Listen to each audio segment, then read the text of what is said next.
Hello guys, welcome to back my YouTube channel.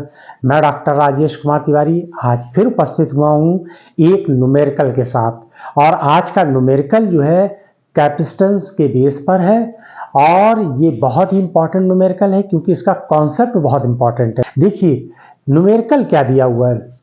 A slab of thickness T and of dielectric constant K is inserted between the plates of a parallel plate capacitor with a separation D between the plates.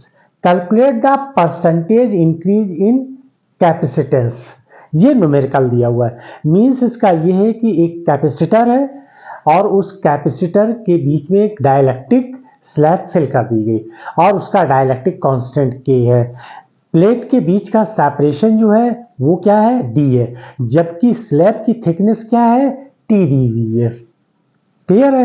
अब हमें ये find करना है कि जब हमने dielectric slab fill कर दी तो कितने परसेंटेज कैपेसिटेंस इंक्रीज हो गया, कितने परसेंटेज कैपेसिटेंस इंक्रीज हो गया।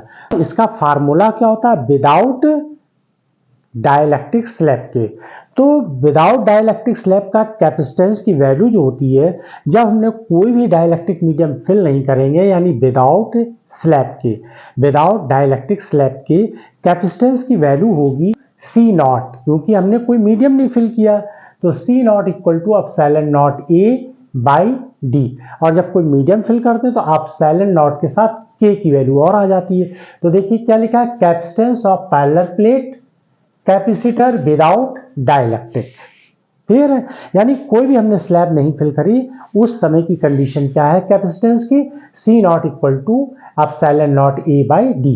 अब हमने क्या किया, इस कैपेसिटर के प्लेटों के बीच में, कैपेसिटर वो होता है जिसकी दो प्लेटें होती हैं, एक पर पॉजिटिव चार्ज होता है दूसरे पर नेगेटिव चार्ज होता है।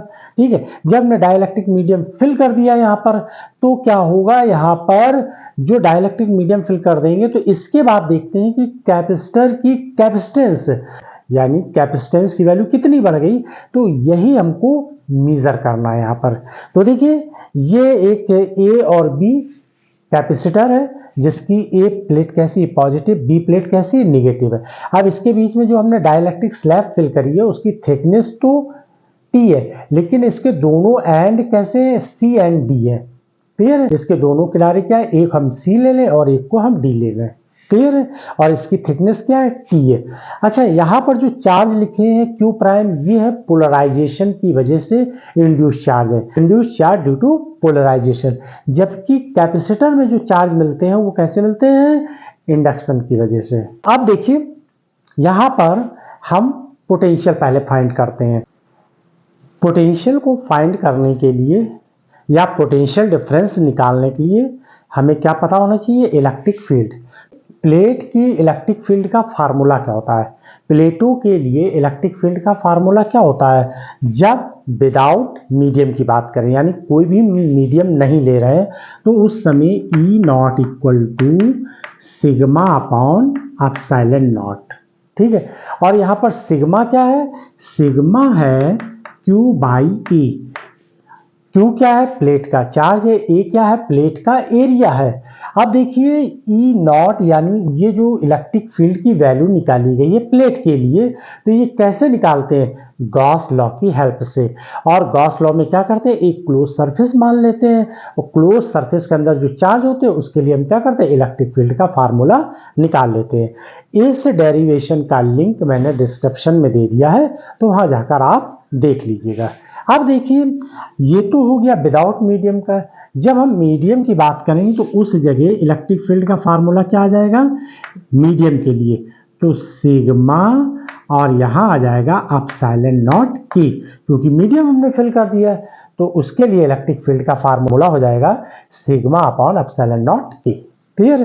तो ये इलेक्ट्रिक फील्ड हो गई। अब ध्यान दीजिए प्लेट ए और बीच के, प्लेट ए और बी के बीच में पोटेंशियल डिफरेंस कैसे निकालेंगे, पोटेंशियल डिफरेंस ए और बी के प्लेट के बीच में कैसे निकालेंगे।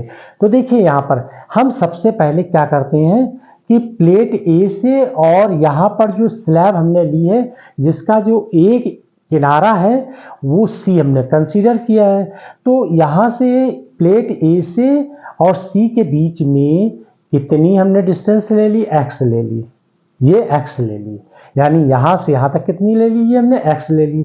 और स्लैब की थिकनेस हमें कितनी दी है, t दी हुई है। फिर यहां कितना बचेगा, तो यहां होगा d माइनस ब्रैकेट के अंदर x प्लस टी। तो ये कैसे वैल्यू आ गई, देखिए दोनों प्लेटों के बीच की सेपरेशन डिस्टेंस कितनी है, d है।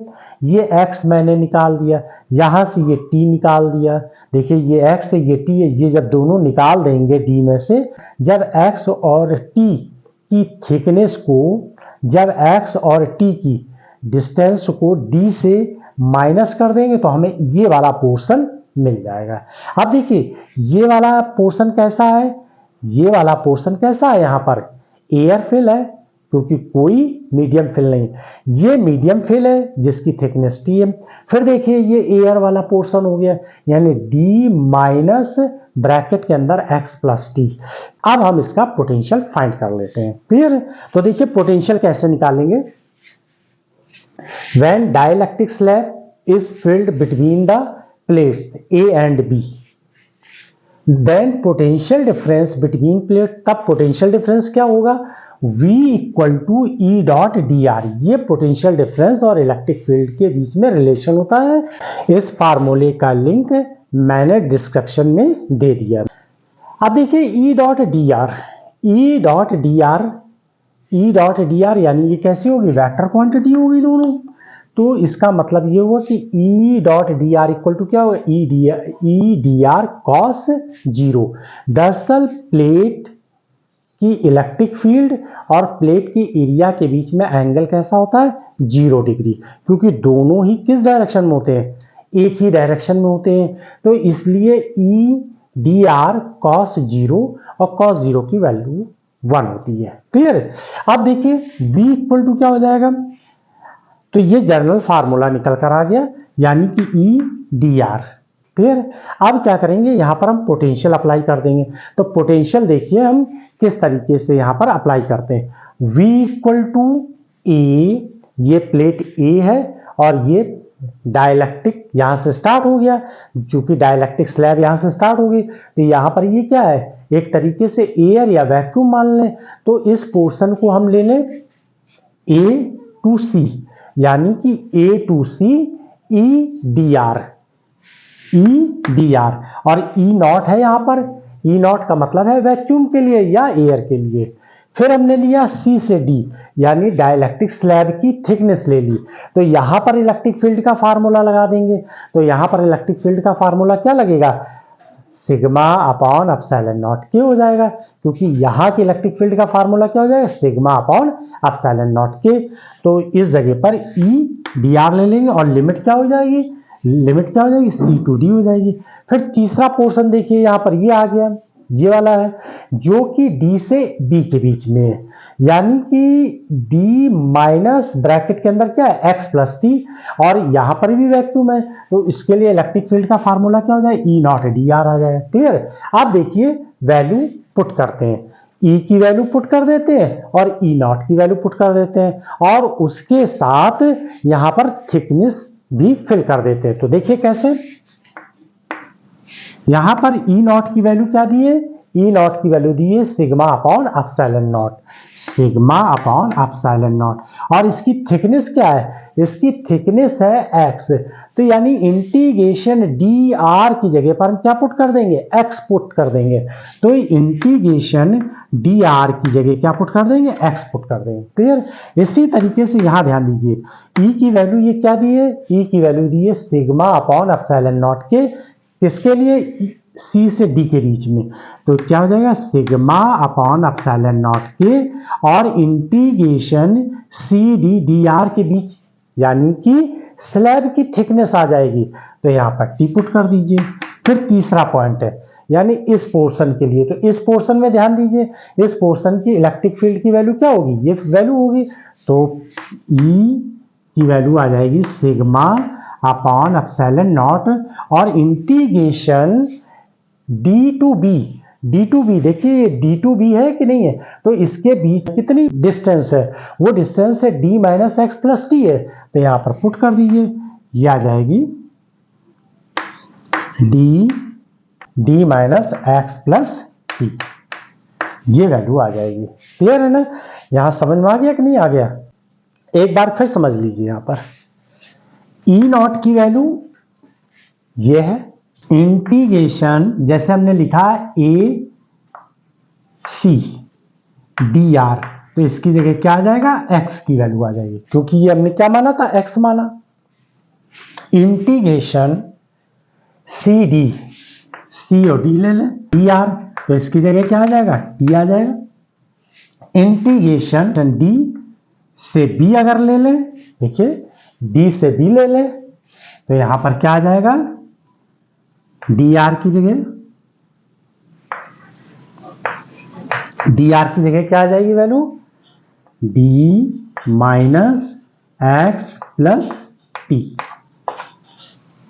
क्लियर है? तो यही वैल्यू हमने पुट कर दी। आगे बात समझे? अब देखिए v इक्वल टू, जो इसमें कॉमन आ रहा है उसे आप कॉमन ले लीजिए। क्या कॉमन आ रहा है? Sigma upon epsilon not common ले लिया। ब्रैकेट के अंदर क्या आ गया? x प्लस, यहां x हो गया, यहां क्या आ जाएगा? t अपॉन के, यहां पर sigma upon epsilon not common हो गया, d minus x minus T, ऐसे कर दिया। ये x और ये x कैंसिल हो गया। v equal to sigma upon epsilon naught, सबसे पहले आप d लिख लीजिए, माइनस साइन बनाइए, इन दोनों में t कॉमन ले लीजिए, t कॉमन ले लिया तो ब्रैकेट के अंदर क्या आ जाएगा? 1 माइनस 1 अपॉन t, ये वैल्यू आ जाएगी। अब हम क्या करें? कैपेसिटेंस की वैल्यू फाइंड कर लें। कब? जब हमने डाइलेक्ट्रिक मीडियम फिल कर रखा है। तो capacitance of parallel plate capacitor with dielectric medium, dielectric fill कर रखा है, तो C equal to Q upon V, यही तो फार्मूला होता है। Q की वैल्यू ये Q लिख दीजिए। V की वैल्यू क्या है? तो देखिए V की वैल्यू ये दी हुई, ये पुट कर दीजिए यहां पर। Sigma upon epsilon not, bracket के अंदर D minus T 1 minus 1 upon K, और ये ब्रैकेट बंद कर दिया। क्लियर है? यहां तक समझ में आ गया? और सिग्मा इक्वल टू क्या होता है? सिग्मा इक्वल टू होता है Q बाई ए, तो सिग्मा जहां लिखा हुआ है वहां पर Q बाई ए पुट कर दीजिए, तो C की वैल्यू क्या निकल कर आ जाएगी फाइनल? C इक्वल टू, यहां तो Q लिखा रहने दीजिए, सिग्मा की जगह Q बाई ए पुट कर दीजिए, ये देखिए, और यहां पर एप्सिलॉन नॉट आ जाएगा, और ये क्या आ जाएगा? D माइनस ये T लिख दीजिए, और ये 1 माइनस 1 अपॉन K, ऐसे लिख दिए। क्लियर है? ये कैंसिल हो गया, A एप्सिलॉन नॉट ऊपर चला गया, A एप्सिलॉन नॉट क्या हुआ? ऊपर हो गया, तो C equal to A epsilon naught upon D minus T 1 minus 1 upon T। Clear है? तो ये वैल्यू निकल कर आ गई किसकी? विद डाइलेक्ट्रिक मीडियम के लिए कैपेसिटेंस की value.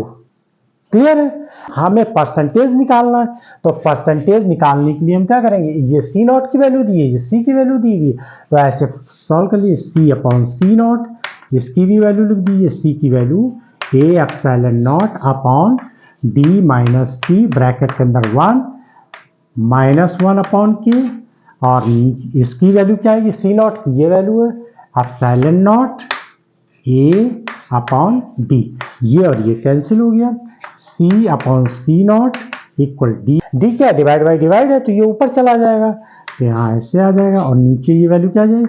D minus T, bracket के अंदर 1 माइनस 1 अपॉन K, ये आ गया। क्लियर। अब हमें निकालना तो परसेंटेज है, तो परसेंटेज निकालने का टेक्निक क्या होती है कि यहाँ पर -1 कर दिए, यहाँ -1 कर दिए, तो क्या आ जाएगा C/C0 -1, यहाँ पर भी D माइनस T ब्रैकेट के अंदर जो लिखा है उसको वैसे ही लिख दीजिए ये, और -1। अब इसको एलसीएम लेके सॉल्व कर लिए, C-C0/C, यहाँ पर भी एलसीएम ले लिए, D minus D plus T bracket के अंदर 1 - 1/K, और नीचे जो लिखा है उसे लिखा रहने दीजिए, D माइनस T 1 - 1/K। ये D और ये D कैंसिल हो गया, क्लियर है। C0/C, नीचे ये C0 है, C0, यहाँ क्या बचेगा T 1 - 1/K, और नीचे क्या लिखा है D minus T 1 - 1/K, 1 -1/K, clear है। अब चूंकि हमें परसेंटेज निकालना तो दोनों ओर क्या करेंगे, 100 और 100 का मल्टीप्लाई कर देंगे, तो फाइनल रिजल्ट जो आएगा वो देखिए क्या होगा। तो देखिए फाइनल आंसर क्या होगा, परसेंटेज पूछा है तो C माइनस C0/C0 into 100 equal to T bracket के अंदर जो लिखा 1 - 1/K upon D minus T 1 - 1/K into 100, दोनों ओर 100 का मल्टीप्लाई कर देंगे, तो ये इतने परसेंटेज इंक्रीज हो जाएगा, यानी ये वैल्यू निकल कर आ जाएगी। अब देखिए यहां पर हम वेरीफाई कैसे करेंगे, तो वेरीफाई कर लीजिए, इसमें जो डाइलेक्ट्रिक स्लैब फिल करी वो कैसी है, मेटल की है, तो मेटल के लिए जो है, मेटल के लिए K की वैल्यू क्या होती है, इनफाइनाइट होती है, मेटल के लिए वैल्यू क्या होती है, इनफाइनाइट होती है। तो जरा ध्यान दीजिए, अब यहाँ पर 1/इनफाइनाइट की वैल्यू क्या होती है, 0, यहाँ पर भी 1/इनफाइनाइट 0, तो आप देखिए यहाँ क्या आ जाएगा, यहाँ T आएगा, और यहाँ क्या आ जाएगा, D माइनस T आ जाएगा, तो वैल्यू क्या आई, T/D माइनस T आ जाएगी, क्लियर है। अब पूरे में मेटल फिल कर दी, पूरे में, यानी कोई भी फ्री स्पेस नहीं है, तो D बराबर T हो जाएगा, तो जब D बराबर T पुट करेंगे तो यहाँ नीचे 0 आ जाएगा, तो जब 0 आ जाएगा 0 से डिवाइड करेंगे तो रिजल्ट क्या आ जाएगा, इनफाइनाइट, यानी कि कितने परसेंट, यानी कि ये कितना इंक्रीज हो गया, इनफाइनाइट टाइम्स इंक्रीज हो जाएगा, यानी परसेंटेज कितना आ जाएगा, इनफाइनाइट आ जाएगा। तो ये वेरीफाई हो गया कि अगर हम कोई डाइलेक्ट्रिक मटेरियल फिल करते हैं तो कैपेसिटेंस इंक्रीज हो जाता है। तो आई होप कि आप लोगों को समझ में आया होगा। Thanks for watch my video.